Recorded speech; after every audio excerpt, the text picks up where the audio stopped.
자, 우리 이전 시간에 자바스크립트의 문법 수업에서 객체가 무엇인가를 살펴봤어요. 객체가 뭐라고요? 서로 연관된 데이터와 그 데이터를 처리하는 방법인 함수를 그룹핑해서 코드의 복잡성을 낮추는 수납상자라고 말씀을 드렸습니다. 자, 그럼 우리가 배운 걸 서둘러서 써먹어야지 우리의 뇌가 억울해하지 않아요. 자, 지금부터 써먹어 봅시다. 자, 우리가 지금까지 만든 main.js를 보면은 여기에 template html과 template list라고 하는 함수가 있습니다. 자, 그런데 이 함수들은 앞에 이름이 template이라고 하는 공통된 접두사를 가지고 있어요. 우리가 보통 함수나 변수와 같은 것의 이름을 정할 때 접두사 또는 접미사를 쓰는 이유는 서로 성격이 같은 것들을 그룹핑하기 위해서 이름을 쓰는 거예요. 근데 이름보다도 우리가 객체를 통해서 이것들을 정리정돈할 수 있다면 훨씬 더 우아하게 이런 것들을 할 수 있을 겁니다. 자, 저는 이제 템플릿이라고 하는 객체를 만들 거예요. 그리고 그 객체에 html이라고 하는 프로퍼티, 객체에 있는 값 하나하나를 프로퍼티라고 불러요. 얘는 프로퍼티의 이름이죠. 자, 해서 여기에다가 이 함수를 카피해서 붙여넣기.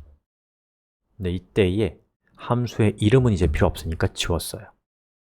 자, 그 다음에 컴마를 통해서 새로운 프로퍼티를 또 정해야 하는데 그 프로퍼티는 template list라는 함수입니다. 그러면 여기에다가 list는 이것이다. template list는 필요 없으니까 지웠어요. 자, 그럼 우리는 html과 list라고 하는 함수의 함수를 가지고 있는 하나의 객체를 만들었고 그 객체에 template이라는 이름을 줬습니다. 자, 그럼 요거 이렇게. 자, 그럼 요걸 사용하는 쪽에서는 어떻게 바뀌어야 되는가를 좀 살펴봅시다. 자, 여기 보면 template list라고 되어 있고 여기도 template list라고 되어 있죠. 그 중에서 여기에 있는 이 template list를 어떻게 바꿔야겠어요? 기존에 있는 코드랑 비교하기 위해서 이렇게 해서 카피한 다음에 똑같은 코드를 밑에다가 이렇게 넣을게요. 그리고 위에 있는 부분은 이렇게 주석 처리를 하겠습니다. 됐죠? 자, 그럼 참고하면서 하는 거예요. 자, 여기는 템플릿이라는 부분이 이제 객체가 됐기 때문에 리스트를 통해서 우리는 저기에 접근할 수 있어요. 이것도 마찬가지로 점을 찍으면 됩니다. 자, 이전에 있는 코드는 우리가 이름을 통해서 정리정돈을 했는데 이제는 객체라고 하는 별도의 존재를 통해서 정리정돈을 할 수 있게 됐어요. 마치 파일만 있던 세상에 폴더가 발명된 것처럼 혁명적인 사건이에요.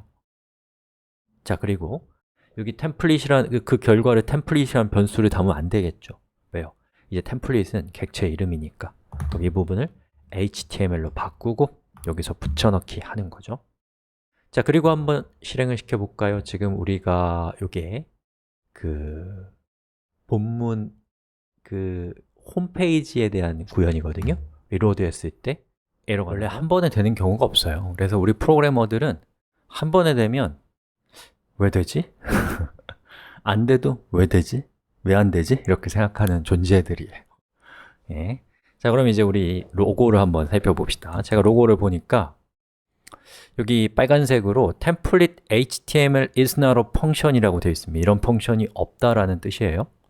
자, 한번 볼까요? html이 분명히 있었던 것 같은데 보니까 얘가 소문자예요. 대문자로 이렇게 해주는 거죠. 자, 그리고 리로드 해보면 짜잔, 잘 되는 걸 볼 수가 있습니다. 자, 이전에 우리가 짰던 코드랑 비교했을 때 어때요? 훨씬 더 우아하고 세련된 느낌이 나지 않아요? 요거 지워버리고요. 그러면 이제 나머지 코드도 다 바꿔야죠. 요거 제가 빨리 돌려볼 테니까 여러분들도 각자 해보세요.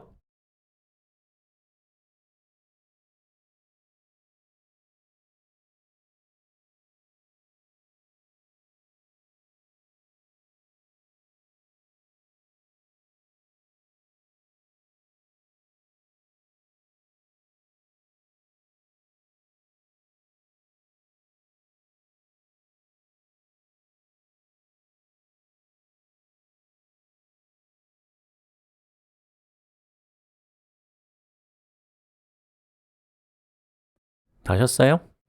그 다음엔 이제 모든 페이지가 잘 동작하는지 하나하나 다 방문해 봐야죠. 테스트를 자주, 짧게 하셔야 돼요. 자, 이렇게 전 잘 동작하는 것을 확인했습니다. 자, 어때요? 이렇게 객체화하니까 훨씬 더 보기 좋아지나요? 우리가 짠 코드는 코드가 많지 않기 때문에 객체화를 하지 않아도 되는 코드예요. 하지만 코드 양이 기하급수적으로 늘어나서 코드의 복잡성을 관리할 수 없는 수준까지 가게 되면 이러한 테크닉들은 굉장히 중요해집니다. 자, 그러면 이번 시간 마무리하면서 템플릿 HTML 템플릿 리스트라는 과거의 유산과 같은 함수들은 이렇게 지워버리겠습니다. 자, 그럼 이제 우리 수업을 마무리하기 전에 제가 한 가지 여러분들한테 말씀드릴 거 뭐냐면, 자, 이전의 코드와 지금의 코드를 비교하면 동작 방법이 다른가요? 똑같습니다. 동작 방법은 똑같이 유지하면서 내부의 코드를 더 효율적으로 바꾸는 행위, 이걸 뭐라고 하냐면 리팩토링이라고 불러요. 리팩토링. 팩토리는 공장이고 리는 다시라는 뜻이죠. 아마도 뭐 다시 공장으로 보내서 내부에 있는 부분을 개선한다? 뭐 이런 뜻이 아닐까요? 그래서 이 리팩토링이라는 거가 굉장히 중요해요. 왜냐하면 우리가 처음부터 함수와 같은 걸 사용해서 코드를 짜는 것은 쉬운 일이 아니거든요. 이걸 할 수 있다는 거는 객체 같은 걸 써서 이걸 할 수 있다는 거는 그건 정말 초절정의 고수인 거예요. 그리고 그 고수도 처음부터 그렇게 한 것이 아닐 겁니다. 그래서 여러분들이 알고 있는 최소한의 문법으로 좀 투박하고 좀 불편하지만 어쨌든 간에 잘 동작하는 코드를 짠 다음에 여러분이 자주자주 리팩토링을 하는 거예요. 그래서 짤 때는 몰랐는데 나중에 한 발짝 물러나서 옛날에 짰던 코드를 보면 그 안에 반복되는 패턴들이 나오거든요. 그럼 그 패턴들을 함수화시키고 또 객체화시키고 또 배열화시키고 이러한 과정을 통해서 여러분이 코드를 훨씬 더 유지보수하기 쉬운 코드로 개선시켜 나가는 과정을 천천히 하시면 됩니다.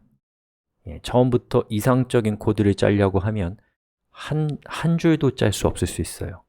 또 내가 하는 코딩이 즐겁지 않고 내가 만든 결과물이 부끄러울 수 있어요. 그래서는 생산자가 되기가 어렵습니다.